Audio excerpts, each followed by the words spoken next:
Kryeministri Rizjan Mickoski ka hapur sot konferencën ndërkombëtare aspektit institucionale dhe klinike dhe zgjidhjet pas zjarrit në Koçan një vit më pas, duke shënuar një vjetorin e tragjedisë. Mickoski në fjalimin e tij tha se zjarri në Koçan nuk ishte tragjedi vetëm e një qyteti, por tragjedi që e tronditi gjithë shtetin dhe që do të mbetet përgjithmonë në kujtesën kolektive të shoqërisë sonë. Ai tha se detyrimi i shtetit nuk është vetëm të kujtojë, por edhe të dëshmoj se ditë të mësoj nga tragjeditë dhe të ndërtoj një sistem që do të jetë më i fortë, më i sigurt dhe më human. Sot jemi mbledhur këtu me një ndjesi të respektit të thellë, por edhe ndjesi të thellë të empatisë. Respekt për ata që humbën jetën, respekt për familjet që mbajnë dhimbjen e humbjes, respekt për të lënduarit që tashmë një vit po zhvillon një betejë të heshtur dhe të guximshme për shërim. Por njëkohësisht, sot jemi mbledhur edhe me ndjesinë e përgjegjësisë.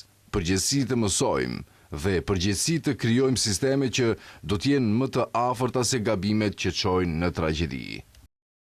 Ndërkaq, ministri i Shëndetësisë Azir Aliu nënvizoi se detyrimi më i madh ndaj viktimave dhe të lënduarve është të vazhdohet ndërtimi i një sistemi që mbron, reagon në kohë dhe siguron nivelin më të lartë të kujdesit për çdo qytetar, ndërsa kjo konferencë sipas tij është një hap drejt një sistemi shëndetësor edhe më të fortë dhe më të qëndrueshëm.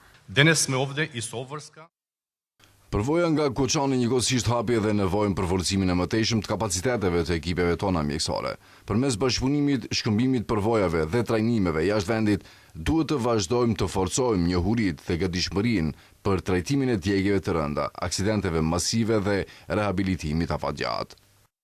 Zjarri në Koçan shpërtheu në orat e para të 16 marsit të vitit 2025, si pasojë të cilit humbën jetën 63 persona dhe rreth 200 të tjerë u lënduan.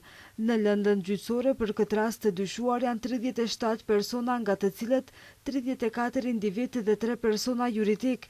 Në mesin e personave që po hetohen për përgjegjësi janë pronar baresh, menaxher, inspektor, roje sigurie në punës civil dhe ish kryetar komune.